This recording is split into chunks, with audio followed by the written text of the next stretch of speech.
नमस्कार, बहुत स्वागत है आपका विंध्या टाइम्स में। हाजिर हुए विंध्य की दो खबरों के साथ बात करते हैं पहली खबर की, जो कि रीवा जिले से आ रही। बता दें कि सोहागी क्षेत्र में सड़क हादसों का सिलसिला लगातार बढ़ता जा रहा है। बढ़ती ठंड और कोहरे के बीच बीती रात करीब 10 बजे एक गंभीर सड़क दुर्घटना हुई। जानकारी के अनुसार तेज रफ्तार एक ट्रक अनियंत्रित होकर सड़क पर पलट गया और थोड़ी ही देर बाद उसी मार्ग से गुजर रहा दूसरा ट्रक पलटे हुए ट्रक से टकरा गया। इस भीषण टक्कर में दोनों ट्रकों के चालक गंभीर रूप से घायल हो गए हैं, जिसमें एक चालक ट्रक के कैबिन में फंस गया। सूचना मिलते ही सोहागी थाना प्रभारी अपने पुलिस बल के साथ मौके पर पहुंचे। कटर की मदद से फंसे चालक को बाहर निकाला गया और घायलों को तुरंत इलाज के लिए अस्पताल भेजा गया है, जहां उनका उपचार जारी है। पुलिस ने मौके का मुआयना कर लिया और दुर्घटना के कारणों की जांच शुरू कर दी है।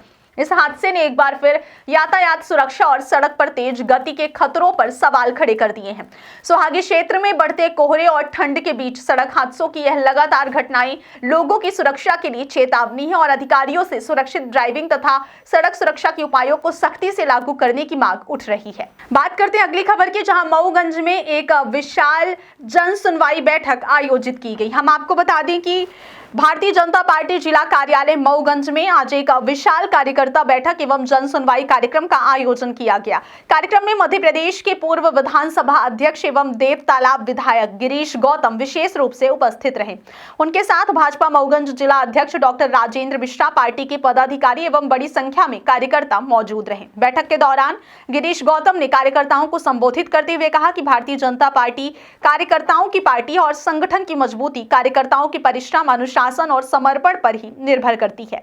उन्होंने कहा कि कार्यकर्ता दिन रात संगठन के लिए मेहनत कर रहे हैं, लेकिन हाल के समय में कार्यकर्ताओं की उपेक्षा और उनकी समस्याओं पर अपेक्षित ध्यान नहीं दिया जा रहा, जो गंभीर विषय है। इसी उद्देश्य से वे मऊगंज पहुंचे हैं ताकि कार्यकर्ताओं की बात सीधे सुनी जा सके और समाधान की दिशा में पहल हो। बैठक के दौरान जनसुनवाई कार्यक्रम भी रखा गया, जिसमें कई लोगों ने अपनी व्यक्तिगत एवं स्थानीय समस्याएं गिरीश गौतम के समक्ष रखी।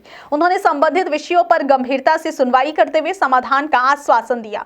पूर्व विधानसभा अध्यक्ष ने केंद्र एवं राज्य सरकार की जन कल्याणकारी योजनाओं की जानकारी देते हुए कहा कि इन योजनाओं का लाभ समाज के अंतिम छोर पर खड़े व्यक्ति तक पहुंचना ही भारतीय जनता पार्टी का मुख्य उद्देश्य है। इसके लिए कार्यकर्ताओं की भूमिका सबसे महत्वपूर्ण और संगठन उनके साथ खड़ा है। कार्यक्रम के अंत में संगठन को मजबूत करने, जन समस्याओं का तुरंत निराकरण करने जैसे मुद्दों पर गहन चर्चा की गई। आइए सुनते हैं पूरे मामले पर पूर्व विधानसभा अध्यक्ष गिरीश गौतम को उनका क्या कुछ कहना है।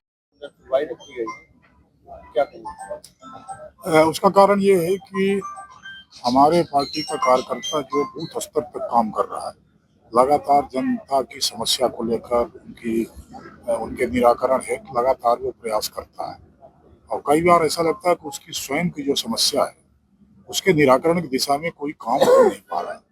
इसलिए हमने ऐसा विचार किया कि संगठन से बातचीत करके और केवल कार्यकर्ताओं से बातचीत करें। उनकी भी व्यक्तिगत समस्याएं हर तरह के जो मनुष्य जीवन में है, समाज में है, वो भी परिवार के साथ है, उसकी भी कोई समस्या तो उसको भी सुन करके उसका भी निराकरण करने का प्रयास करें। इसीलिए आज यह कार्यकर्ता संवाद भारतीय जनता पार्टी जिला मऊगंज के कार्यालय में आयोजित की गई। कितने लोगों की समस्याओं को निवारण? अभी तो आज से शुरुआत है। अभी 7-8 लोगों का, बिजली का है, पुलिस का है, वो छोटी छोटी समस्या है। पुलिस का है, बिजली का है, हैंडपंप का है, नाली का है, पुलिया का है, तो जो कुछ हो सकता है उसको करेंगे। पुलिस वाला तत्काल टेलीफोन कर दिया, कलेक्टर को कर दिया, कलेक्टर को कह दिया कि भेज करके जांच करा लो। जांचें तो मांग कर रहे हैं, ऐसा भी नहीं कह रहे कि हमको मिल जाए। कार्यकर्ता ये नहीं कह रहा, ये कह रहा है कि मैं बार बार कह रहा हूँ कि इस चीज की जांच करा लो। मैंने कहा कि उसकी जांच करा लेने में क्या दिक्कत है आपको, तो कल ही कोई जांच कमेटी चली जाएगी, जांच करेगी। कार्यकर्ता हमारा रहेगा, देखेगा कि जांच सही हुई कि नहीं हुई, उसको भी लगेगा कि हमारी शिकायत का असर होता है। इस तरह की आज पहला आयोजन, ये सतत चलती रहेगी कि नहीं, अपना प्रयास ही है, लगातार चलाने का प्रयास करेंगे। प्रयास करना ही चाहिए अपने को, प्रयास से तो बहुत सारी चीजें, हर चीज का प्रयास ही होना चाहिए ना। भाई हमने प्रयास किया कि मऊगंज क्षेत्र के भीतर भी बाणसागर का पानी आवे, तो 10 साल 15 साल से हम सब लोग लगे हैं। अब जाकर के मोहन यादव आए, मंजूर किया, काम शुरू हुआ, तो प्रयास ही करने से तो फायदा मिलता है। प्रयास करेंगे होगा। मऊगंज जिले वासियों को क्या संदेश देना चाहेंगे, क्या कहेंगे?